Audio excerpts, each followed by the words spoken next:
الحمد لله الذي أبدى الأفلاق والأرضين والصلاة والسلام على سيد العرب والعجم سيد العالمين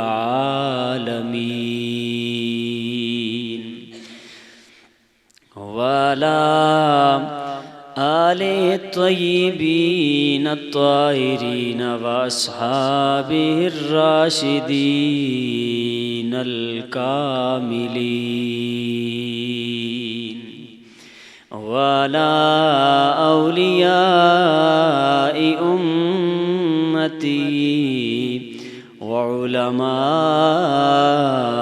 أهل سنته أجمعين.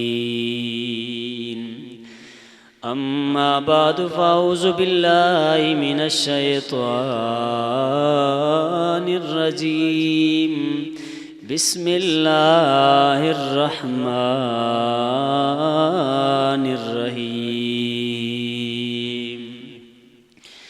وما كان الله ليطلعكم على الغيب ولكن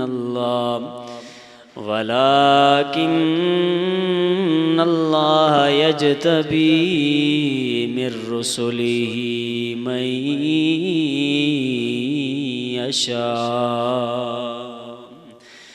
آمنت بالله صدق الله مولانا العظيم وبلغنا رسوله النبي الكريم الأمين. إن الله وملائكته يصلون على النبي يا أيها الذين آمنوا صلوا عليه وسلموا تسليما. الصلاة والسلام عليك يا سيدي يا رسول الله وعلى آلك وأصحابك يا سيدي یا حبیب اللہ. حمد و ثنا کے بعد میرے نبی مکرم شفیع معظم احمد مجتبیٰ حضرت محمد مصطفیٰ صلی اللہ تعالیٰ علیہ وسلم کے پیارے امتیوں، آپ حضرات کے سامنے قرآن کریم فرقان حمید کی ایک آیت مبارکہ میں نے عرض کی ہے. اللہ تبارک و تعالیٰ کی بارگاہ میں دعا ہے رب کائنات مجھے اس کے ضمن میں حق اور سچ آپ تک پہنچانے کی توفیق نصیب فرمائے. سامعین محترم، اللہ تبارک و تعالیٰ نے اپنے پیارے حبیب علیہ السلام کو اتنا نوازا ہے. حضور اسلام کو جس طرح اللہ تبارک و تعالیٰ نے نوازا ہے، اس طرح کائنات میں اللہ تبارک و تعالیٰ نے اپنے کسی نبی کو نہیں نوازا ہے. میرے آقا علیہ السلام کا علم دیکھا جائے تو آپ کا علم بے مثال. آپ کی شہرت دیکھی جائے تو وہ شہرت بے مثل اور بے مثال. آپ کے کمالات دیکھے جائیں تو وہ کمالات بے مثل اور بے مثال ہیں. آپ کی عزت دیکھی جائے تو وہ عزت بھی بے مثل اور بے مثال ہے. آپ کا وقار دیکھا جائے تو آپ کا وقار بھی بے مثل اور بے مثال ہے. آپ کا چلنا پھرنا دیکھا جائے تو وہ بھی بے مثل اور بے مثال ہے. آپ کا دیکھنا ملاحظہ کیا جائے تو وہ بھی بے مثل اور بے مثال ہے. آپ کا چھونا اگر پڑھا جائے یا دیکھا جائے تو وہ بھی بے مثل و بے مثال ہے. اسی طرح آپ کا سننا اگر دیکھا جائے تو وہ بھی بے مثل و بے مثال ہے. سرکار مدینہ علیہ السلام کا چکھنا بھی بے مثل اور بے مثال ہے. آپ کا بولنا بے مثل اور بے مثال ہے۔ الغز میرے آقا کریم علیہ السلام کا ہر قول، ہر فعل، ہر عمل ایسا ہے کہ رب کائنات نے اس فعل کو، اس عمل کو، اس قول کو بے مثل بنا دیا ہے۔ اونچی آواز سے کہتے ہیں سبحان اللہ۔ میرے آقا علیہ السلام کا علم بے مثل و بے مثال۔ تو آج میں نے جو آیت مبارکہ پڑھی ہے وہ بھی اسی متعلق ہے۔ انشاءاللہ العزیز میں آج آیات بینات کو کوٹ کروں گا اور آپ حضرات کے سامنے عرض کروں گا کہ اللہ تبارک و تعالی نے کس کس آیت مبارکہ کے اندر اپنے حبیب علیہ السلام کے علم کو یا دیگر پچھلے نبیوں کے علم کو بیان فرمایا ہے۔ اب سب سے پہلی آیت میں آپ حضرات کے سامنے عرض کر رہا ہوں، یہ پارہ نمبر 7 میں موجود ہے، سورہ انعام آیت نمبر 78۔ سورہ انعام آیت نمبر 78۔ کون سی ہے سورہ انعام آیت نمبر؟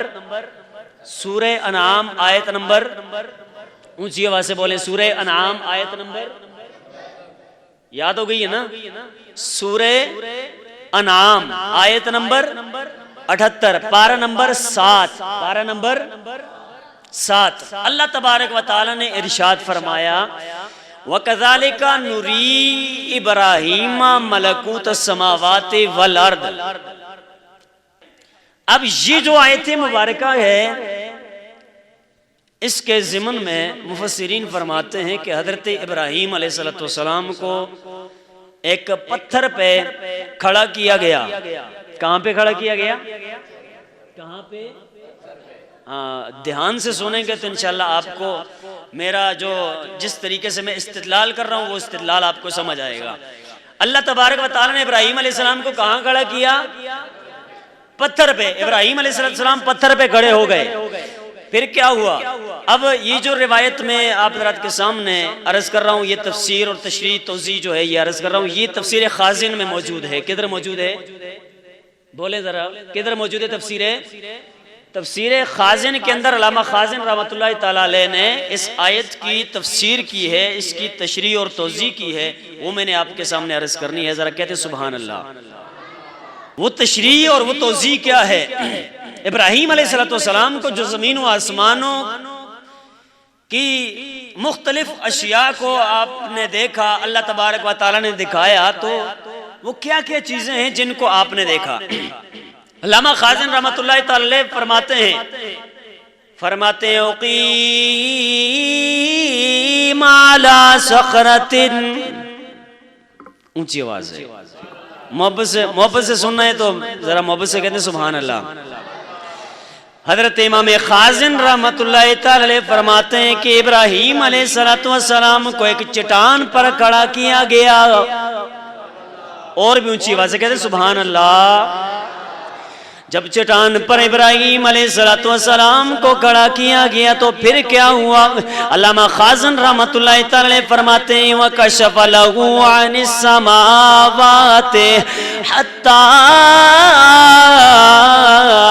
رَأَى الْعَرْشَ وَالْكُرْسِيَّ وَمَا فِي السَّمَاوَاتِ۔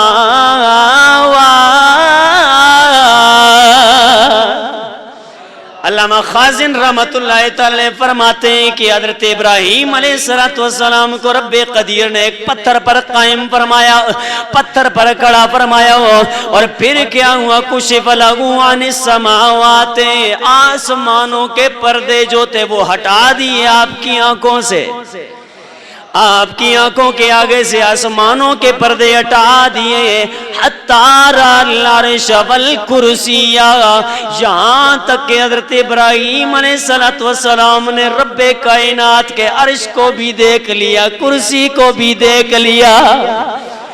ارے یہ عرش کہاں پہ؟ ساتوں آسمانوں کے اوپر ہے، ساتوں آسمانوں کے پارے۔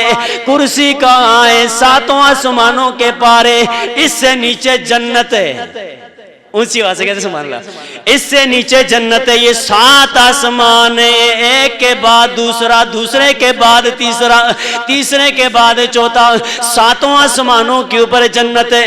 پھر جنتیں بھی بہت ساری ہیں، وہ ساری کی ساری جنتیں اتنی وسیع و عریض ہیں کہ عام بندے کی جو جنت ہوگی، روایات کے اندر آیا ہے کہ جہاں تک اس بندے مومن کی، اس بندے جنتی کی نگاہ جائے گی اسی کی جنت ہوگی۔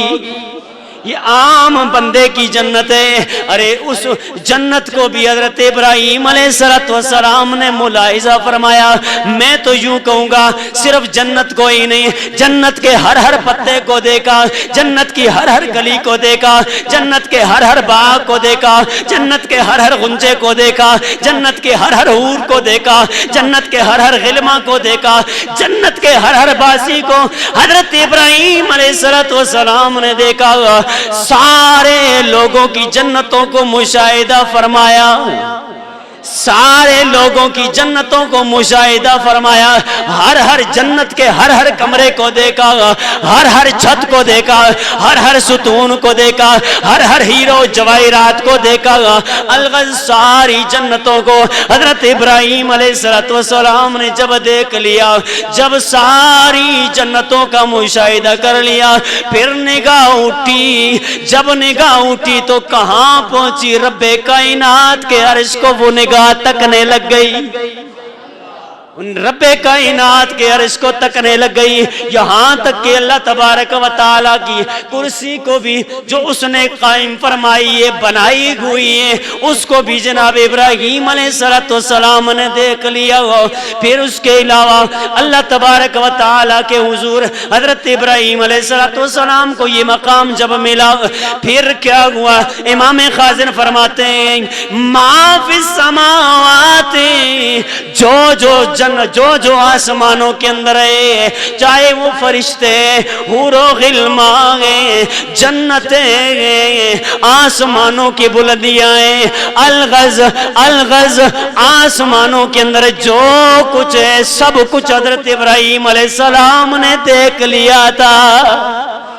سارا جو آسمانوں کے اندر ہے وہ سارے کا سارا ابراہیم علیہ السلام نے دیکھ لیا، اوپر کا سارا معاملہ دیکھ لیا ہے۔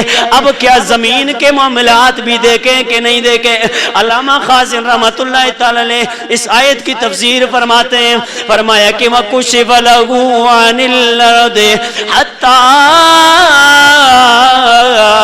نَظَرَ إِلَىٰ أَسْفَلِ الْأَرْضِ۔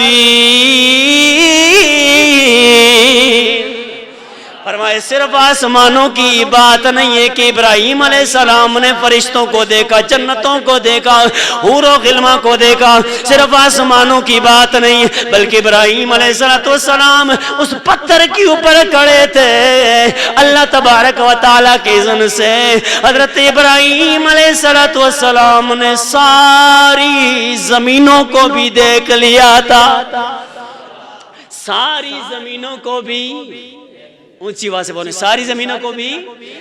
آئیے آگے بڑھتے، علامہ طبری رحمت اللہ تعالی علیہ نے تفسیر طبری کے اندر اس کی تفسیر فرمائی ہے، فرماتے ہیں کہ جو بھی مخفی چیزیں تھیں، جو بھی پوشیدہ چیزیں تھیں یا جو بھی اعلانیہ چیزیں تھیں، ظاہری چیزیں تھیں، یہاں تک حضرت ابراہیم علیہ السلام نے دیکھا کہ مخلوق کے حالات بھی ان کے اوپر ظاہر ہو گئے، مخلوقات کے حالات بھی ان کے اوپر ظاہر ہو گئے۔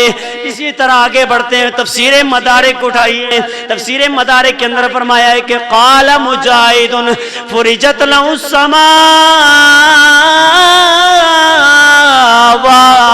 السبع، اونچی آواز سے بولے، پیار سے بولیں، فرجت لہ السماوات السبع، ابراہیم علیہ السلام پتھر پر کھڑے گئے، پتھر پر کھڑے گئے، اللہ تبارک و تعالیٰ نے آپ کی آنکھوں کے سامنے سے پردے ہٹا دیے، حضرت ابراہیم علیہ السلام نے ساتوں کے ساتوں آسمان دیکھ لیے تھے، اور آگے فرماتے ہیں کہ فنظر الی ما فیہن حتی انتہا نظرہ الی العرش. آپ فرماتے ہیں کہ سارے آسمان دیکھ لیے یہاں تک کہ ابراہیم علیہ السلام کی نگاہوں نے عرش کو چھو لیا. کس کو چھو لیا؟ کھڑے ہیں پتھر پہ، زمین کے اوپر ہے پتھر. دیکھا کہاں پہ؟ عرش کو دیکھ لیا، کرسی کو دیکھ لیا. میں نے کہا جب اللہ والے نا نظر اٹھا لیں رب کی دین سے، رب کی عطا سے، وہ مدینہ اور جناب یہاں پاکستان یہ دور نہیں رہتے پھر ان کے لیے. یہ تو تھوڑی سی جگہ ہے. جب اللہ والے اللہ کی عطا سے نظر اٹھاتے ہیں وہ ساتوں کے ساتوں آسمانوں کو بھی دیکھ لیتے ہیں، عرش کو بھی دیکھ لیتے ہیں، کرسی کو بھی دیکھ لیتے ہیں. عرش کو بھی دیکھ لیتے ہیں اور کرسی کو بھی دیکھ لیتے ہیں. اور علامہ خازن رحمۃ اللہ تعالی آگے مزید ارشاد فرماتے ہیں وَفُرِجَتْ لَهُ الْأَرْضُونَ السَّبْعَ حَتَّى نَظَرَ إِلَى مَا فِيهِنَّ. فرمایا کہ ساتوں کی ساتوں زمینیں جو ہیں ان کے حجابات جو ہیں وہ سارے حجابات حضرت ابراہیم علیہ السلام کی نگاہوں کے سامنے سے ہٹا دیے. حضرت ابراہیم علیہ السلام نے ساری زمینوں کو دیکھ لیا. اور اگلا جملہ بڑا زبردست ہے کہ اِلَى مَا فِيهِنَّ، جو ساتوں زمینوں میں ہے ان سب کو دیکھ لیا. جو ساتوں زمینوں میں ہے ان سب کو دیکھ لیا. تو میں پھر یوں کہہ سکتا ہوں کہ نہیں، جناب حضرت ابراہیم علیہ السلام نے جب زمینوں کی طرف نگاہ فرمائی، اونچی آواز سے کہتے سبحان اللہ، بتانا نہ پڑے، پیار کا اظہار کرے سبحان اللہ. میں یوں کہہ سکتا ہوں پھر کہ حضرت ابراہیم علیہ السلام نے جس وقت زمینوں کی طرف نگاہ فرمائی، مشرق کو بھی دیکھ لیا، مغرب کو بھی دیکھ لیا، شمال و جنوب کو بھی دیکھ لیا، زمین کے نشیب کو بھی دیکھ لیا، زمین کے فراز کو بھی دیکھ لیا، زمین کے اوپر بسنے والے نیک بخت کو بھی دیکھ لیا، زمین کے اوپر بسنے والے بدبخت کو بھی دیکھ لیا، زمین کے اوپر بسنے والے مسلمان کو بھی دیکھ لیا، زمین کے اوپر بسنے والے کافر کو بھی دیکھ لیا. ہر چیز کو حضرت ابراہیم علیہ السلام نے دیکھ لیا.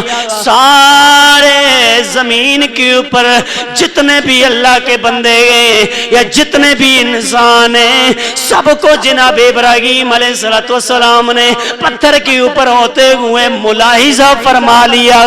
ارے یہی وہ چیز ہے جس کو علم غیب کہا جاتا ہے. کیا کہا جاتا ہے اس کو؟ علم غیب. اور یہ وہ علم غیب ہے جو جناب ابراہیم علیہ السلام کو حاصل ہوا. کس کو؟ آسمانوں کے اندر جو ہے سب کچھ ابراہیم علیہ السلام نے جان لیا. زمینوں کے اندر جو ہے وہ سب کچھ ابراہیم علیہ السلام نے دیکھ لیا، جان لیا، سب کو پہچان گئے. یہ علم حضرت ابراہیم علیہ السلام کا ہے. آدم علیہ السلام کے علم کے متعلق قرآن پاک کے اندر اللہ تبارک و تعالی نے ارشاد فرمایا علم آدم الاسماء کلھا. ہم نے آدم علیہ السلام کو ہر چیز کے نام بتا دیے. ہر چیز کے بولیں، ہر چیز کے نام بتا دیے. تفسیر روح البیان اٹھائیں، حضرت علامہ اسماعیل حقی رحمۃ اللہ تعالی آپ فرماتے ہیں کہ وَعَلَّمَهُ أَحْوَالَهَا وَمَا يَتَعَلَّقُ بِهَا مِنَ الْمَنَافِعِ الدِّینِیَّةِ وَالدُّنْیَوِیَّةِ. فرمایا صرف چیزوں کے نام ہی نہیں بتائے حضرت آدم علیہ السلام کو، بلکہ ان جتنی بھی اشیاء ہیں سب کے احوال بھی بتائے ہیں، سب کی حالتیں بھی بتائی ہیں. کون نیک بخت ہے، بد بخت ہے، منافق ہے، مومن ہے، کیسا ہوگا، کیسی زندگی بسر کرے گا، اس کو کہتے ہیں احوال. ہر چیز کے احوال بھی حضرت آدم علیہ السلام کو اللہ تعالیٰ نے ہر چیز کے احوال بھی بتا دیے، اور جو چیز نفع بخش تھی دینی لحاظ سے یا دنیاوی لحاظ سے وہ بھی اللہ تعالیٰ نے آدم علیہ السلام کو بتا دی. وہ بھی اونچی آواز سے کہتے ہیں نا سبحان اللہ. یہ جو پیچھے بچے بیٹھے ماشاءاللہ آپ بھی تو کہتے ہیں اونچی آواز سے سبحان اللہ. ہم سبحان اللہ سے میری جو ہمت ہے نا وہ بڑھ جاتی ہے. میں کہتا ہوں جی سارے بڑے غور سے میری بات سن رہے ہیں اور توجہ سے سن رہے ہیں. تو ہر چیز کی حالت اللہ تعالیٰ نے سارے اسماء کے ساتھ اللہ تعالیٰ نے اسماء جن چیزوں کے تھے ان کے احوال بھی آدم علیہ السلام کو چاہے وہ چیزیں دین سے ریلیٹڈ تھی یا دنیا سے، سب کے احوال کیا کر دیے؟ بتا دیے. آگے فرماتے ہیں وَعَلَّمَ أَسْمَاءَ الْمَلَائِكَةِ، ملائکہ کے اسماء بھی آدم علیہ السلام کو سکھا دیے. فرمایا وَأَسْمَاءَ الْحَيْوَانَاتِ وَالْجَمَادَاتِ، فرمایا جملہ جتنے بھی حیوانات ہیں زمین کے اندر اللہ تبارک و تعالیٰ نے آدم علیہ السلام کو ان سب کے نام سکھا دیے. جتنے بھی جمادات ہیں جامد چیزیں ہیں ان سب کے نام آدم علیہ السلام کو بتا دیے. آگے فرماتے ہیں کہ وَصَنْعَةُ كُلِّ شَيْءٍ، ہر چیز کی جو صنعت ہے وہ ساری کی ساری حضرت آدم علیہ السلام کو بتا دی. وہ ساری کی ساری قرآن پاک کے اندر دیکھیں نا، ہم نے صرف اتنا ہی پڑھا تھا آدم علیہ الاسماء کلھا، تمام نام سکھائے. لیکن آگے مفسرین کیا فرماتے ہیں، بڑے بڑے جید قسم کے علماء کیا فرماتے ہیں، وہ فرماتے ہیں کہ صرف نام ہی نہیں، ناموں کے ساتھ یہ والی چیزیں بھی سکھائی آدم علیہ السلام کو، یہ چیزیں بھی آپ کو عطا فرمائی ہیں. آگے فرمایا کہ اسماء البلدان، سارے شہروں کے نام بھی آدم علیہ السلام کو بتا دیے. والقرى، ساری بستیوں کے نام بھی بتا دیے. واسماء الطیر والشجر، فرمایا جملہ جتنے بھی پرندے ہیں اڑنے والی مخلوق ہے ان سب کے نام آدم علیہ السلام کو سکھا دیے. اور اس کے علاوہ جتنے بھی شجر ہیں درخت ہیں ان سب کے نام آدم علیہ السلام کو سکھا دیے. وما یکون، فرمایا جو ہیں ان کے بھی سکھا دیے، جو بعد میں ہوں گے ان کے نام بھی سکھا دیے. اور آگے علامہ اسماعیل حقی رحمۃ اللہ علیہ فرماتے ہیں اسماء کل شیء، ہر چیز کے نام بتا دیے. یخلقھا الی یوم القیامہ، فرمایا قیامت تک جس چیز کی تخلیق ہوتی رہے گی، اللہ تبارک و تعالیٰ جس چیز کو پیدا فرماتا رہے گا ان ساری چیزوں کے نام بما احوال کے، بما حالتوں کے اللہ تعالیٰ نے حضرت آدم علیہ السلام کو عطا فرما دیے. اور آگے علامہ اسماعیل حقی رحمۃ اللہ تعالی فرماتے ہیں واسماء المطعومات، فرمائے جتنے بھی کھانے کی چیزیں ہیں ان سب کھانے کی چیزوں کے نام بھی اللہ تعالیٰ نے آدم علیہ السلام کو عطا فرمائے ہیں. والمشروبات، ہر مشروب جو ہے، ہر پینے کی چیز کے جتنے بھی نام ہیں یا قیامت تک ہوں گے وہ سارے کے سارے اپنے پیارے نبی حضرت آدم علیہ السلام کو سکھا دیے. آگے فرمایا وَكُلُّ نَعِيمٍ فِي الْجَنَّةِ، جنت کی جتنی بھی نعمتیں ہیں ان ساری نعمتوں کے نام سکھا دیے آدم علیہ السلام کو. اور آگے فرماتے ہیں اسماء کل شیء، ہر چیز کے نام بتائے. اور فرماتے ہیں وَعَلَّمَهُ 700,000 لغات، 7 لاکھ زبانیں اللہ تعالیٰ نے حضرت آدم علیہ السلام کو عطا فرمائی. یہ میں نے لفظ خیر تھوڑے سے بولے ہیں، تمہید نہیں باندھی ہے، لیکن یہ ایسے نہیں ہے کہ آپ سبحان اللہ کے بغیر ہی اس کو ہضم کر جائیں. ذرا اونچی آواز سے کہتے ہیں سبحان اللہ. جب اس کو میں تھوڑا سا کھولوں گا تو شاید آپ کو، آپ کے ذہن کے اندر میرا جو جملہ ہے وہ آپ کے پلے پڑ جائے، آپ کے ذہن میں بیٹھ جائے. اب دیکھیں حضرت آدم علیہ السلام کو کتنی زبانیں عطا فرمائی؟ 7 لاکھ، صرف 7 نہیں، 700 نہیں، 7,000 نہیں، 70,000 نہیں، 7 لاکھ زبانیں عطا فرمائی. کائنات میں اتنی چیزیں ہیں اور اتنے نام ہیں، میں کیا پوری انسانیت بھی اگر صرف نام گنتی رہے نا تو گنتی تھک ہار کے مر جائے گی. وہ ساری چیزوں کے نام ایک زبان میں نہیں گن سکے گی، ایک زبان میں نہیں گن سکے گی. صحیح کہہ رہا ہوں کہ نہیں؟ ایک زبان میں نہیں گن سکے گی. آدم علیہ السلام کو ان ساری چیزوں کے نام اور جو احوال بتائے گئے یہ صرف ایک زبان میں نہیں 7 لاکھ زبانوں میں بتائے ہیں. کتنی زبانوں میں؟ 7 لاکھ زبانوں میں بتائے ہیں. تو جب ایک زبان جو ہے اس کا احاطہ کوئی نہیں کر سکتا ہے تو 7 لاکھ زبانوں میں اگر آپ کو ہر چیز کا نام بتایا ہے تو اس علم کا احاطہ کون کر سکتا ہے؟ اور یہ وہ علم ہے جو اللہ تعالیٰ نے اپنے نبی حضرت آدم علیہ السلام کو عطا فرمایا ہے. اور آدم علیہ السلام شب معراج میرے آقا کریم کے پیچھے کھڑے ہو کے مقتدی بن کے یہ بتاتے ہیں اور زمانے والوں مجھے رب کائنات نے علم آدم الاسماء کلہا کا سرٹیفکیٹ دیا ہے. حضرت ابراہیم بھی پیچھے موجود ہیں اور موجود ہوتے ہوئے یہ گویا کہہ رہے ہیں آئندہ آنے والے لوگوں کو کہ مجھے اللہ تبارک و تعالی نے نوری ابراہیم ملکوت السماوات والارض کا معجزہ جافزہ سنایا ہے. میرے بارے میں یہ کہا ہے میں اتنا زیادہ علم رکھتا ہوں. آدم علیہ السلام اتنے زیادہ علم والے وہ جب امامت کی باری آتی ہے تو پیچھے کھڑے ہیں، پیچھے کھڑے ہیں. گویا جناب ابراہیم علیہ السلام بھی بتا رہے ہیں، گویا جناب آدم علیہ السلام بھی بتا رہے ہیں. اور زمانے والوں سنو، علم میں بے شک اپنی جگہ پہ کمال ہمیں حاصل ہے، لیکن جتنا علم سونے نبی آخر الانبیاء محمد عربی کے پاس ہے اتنا ہمارے پاس بھی نہیں ہے، اتنا علم ہمارے پاس بھی نہیں ہے. اسی لیے حضرت آدم علیہ السلام بھی مقتدی بنے میرے آقا علیہ السلام کے، اور جناب ابراہیم علیہ السلام بھی مقتدی بنے. تو یقیناً آپ کو سمجھ آ گیا ہوگا کہ جب ان 2 نبیوں کے علم کا یہ عالم ہے، یہ عالم ہے، تو پھر میرے آقا کریم علیہ السلام کے علم کا کیا عالم ہوگا. اور میں نے پچھلے جمعے آپ کو بتایا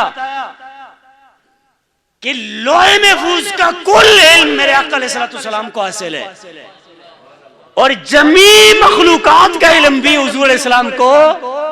اور پھر اس پہ میں نے مثال دی تھی، میں نے کہا جمیع مخلوقات کو جو علم ہے اس کو ایک طرف رکھا جائے اور نبی علیہ السلام کے علم کو ایک طرف رکھا جائے.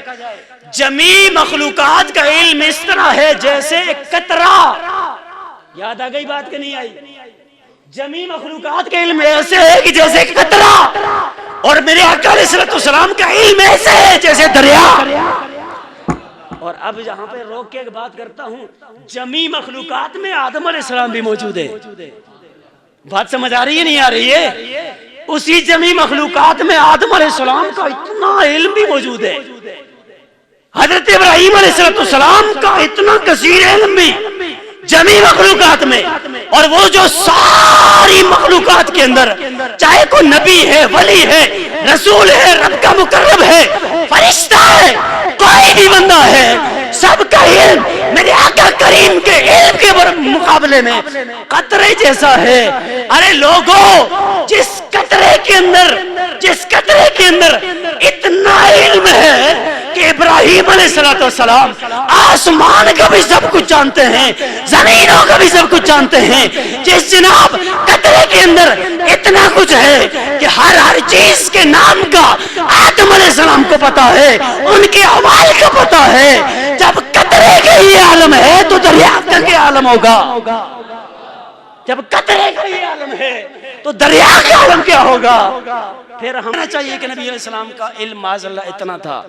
ناپے تو وہ، تولے تو وہ کہ جس کے پاس اتنے بڑے پیمانے ہوں، جس کے پاس اتنا ظرف ہو. میں اتنی سی بات کرتا ہوں، میرے آقا علیہ السلام کا علم مخلوقات میں سے کوئی نہیں جان سکتا ہے کتنا ہے، یا وہ رب جانے جس نے دیا ہے، یا میرے آقا علیہ الصلوۃ والسلام جانے جس کو دیا گیا ہے، بس جس کو دیا گیا ہے۔ باقی کسی بھی زلفوں والے بندے کی، داڑھی والے بندے کی بات کو ہم سن کے تو ہم عقیدہ نہیں بنائیں گے۔ ذرا اونچی آواز سے کہتے ہیں نا سبحان اللہ، کیا صحیح کہہ رہا ہوں کہ نہیں؟ کسی بھی بندے کی بات کو سامنے رکھ کے ہم نے عقیدہ نہیں بنانا ہے، ہمیں جو قرآن نے عقیدہ دیا ہے ہم نے وہی ماننا ہے۔ اور قرآن پاک کے اندر بہت ساری آیات موجود ہیں، میں نے تو ابھی صرف 2 ہی آیتیں آپ کے سامنے عرض کی ہیں، باقی کثیر ایسی آیات موجود ہیں جن کے اندر رب کائنات نے اپنے حبیب علیہ السلام کے علم کو بیان فرمایا ہے۔ ایک ہی آیت میں عرض کرتا ہوں خلاصتاً، وہ آیت کیا ہے؟ اللہ تبارک و تعالیٰ نے ارشاد فرمایا اے محبوب علمک ما لم تکن تعلم وکان فضل اللہ علیک عظیما۔ اے محبوب ہم نے آپ کو سکھا دیا کیا؟ ما لم تکن تعلم، جو آپ نہیں جانتے تھے ہم نے آپ کو وہ سکھا دیا۔ رک رک کے اس لیے بول رہا ہوں تاکہ بات ذہنوں میں بیٹھ جائے۔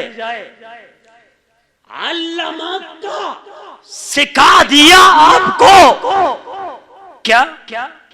ما لم تکن تعلم، جو نہیں جانتے، جو نہیں جانتے تھے، جو بولے ذرا، جو نہیں جانتے تھے، رب خود کہہ رہا ہے کہ ہم نے وہ سکھا دیا۔ اب میں آپ سے پوچھتا ہوں، ہم اللہ پاک کی بات مانیں یا کسی اور کی بات مانیں؟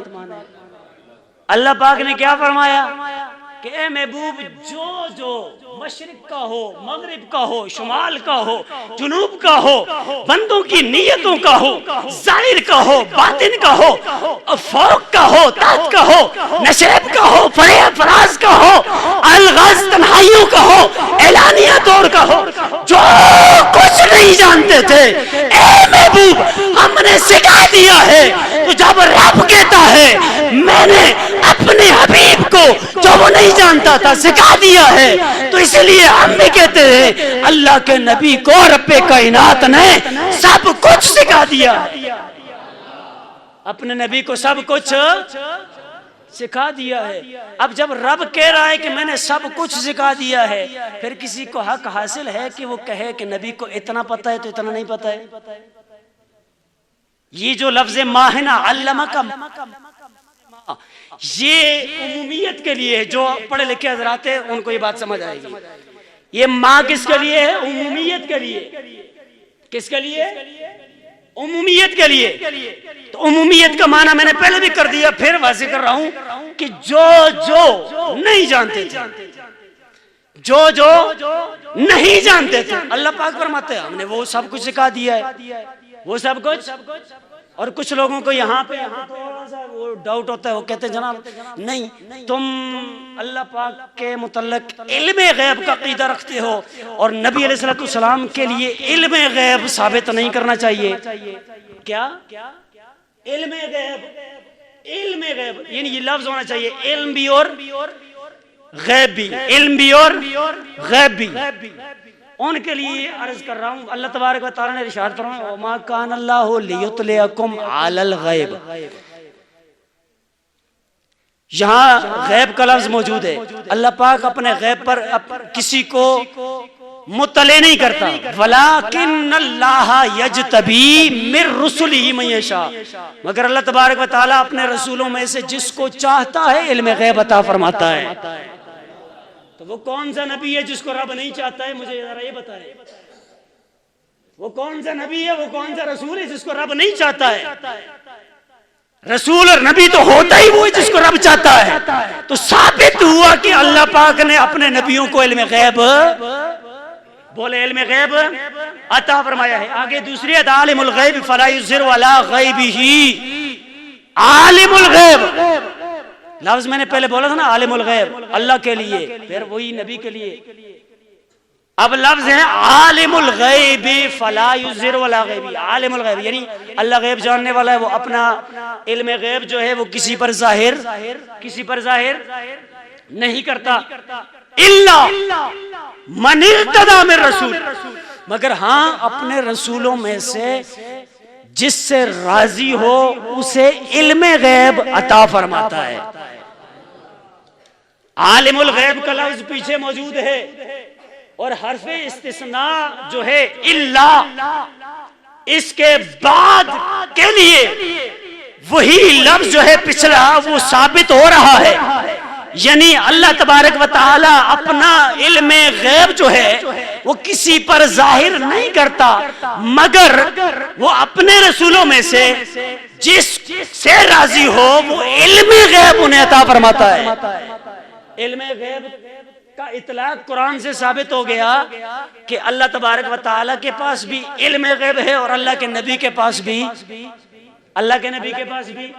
ذاتی عطائی کا فرق ہم کرتے ہیں.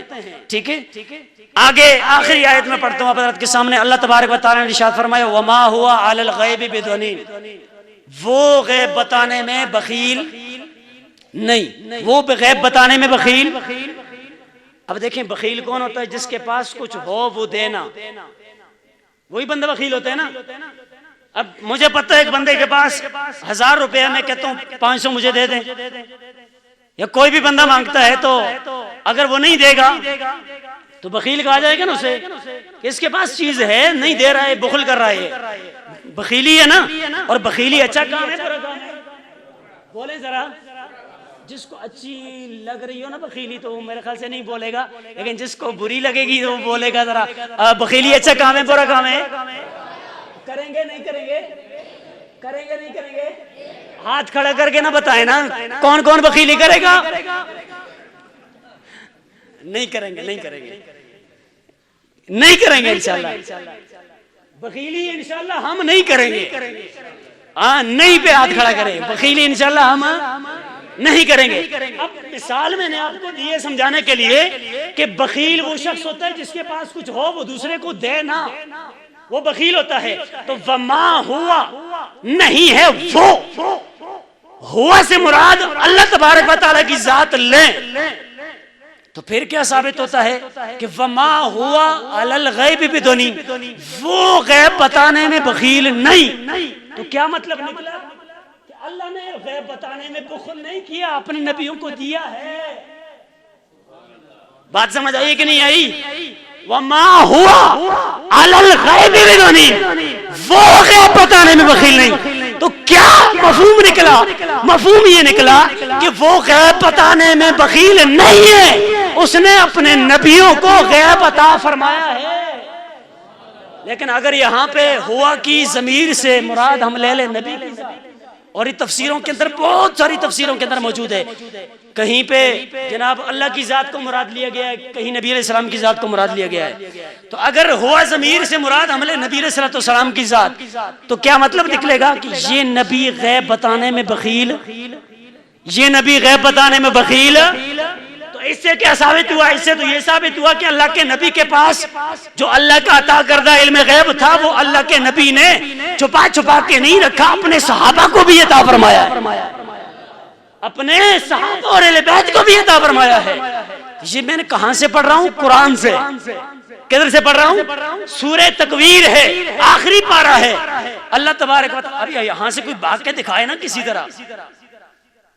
دو ہی صورتیں ہیں اور دونوں صورتوں میں ایک سے بھاگے گا دوسری کی طرف تو پھر بھی اہل سنت کا عقیدہ ثابت، دوسری سے بھاگ کے دوسری کی طرف جائے گا تو پھر بھی اہل سنت کا عقیدہ ثابت.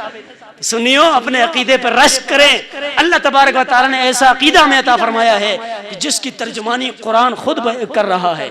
سامعین محترم، اللہ تبارک و تعالی کی بارگاہ میں دعا ہے رب کائنات ہمیں ان مسائل کو، ان عقائد کو سمجھنے کی توفیق عطا فرمائے اور ہم سب کو مسلک حق اہل سنت و جماعت پہ موت نصیب فرمائے. وآخر دعوانا ان الحمدللہ رب العالمین.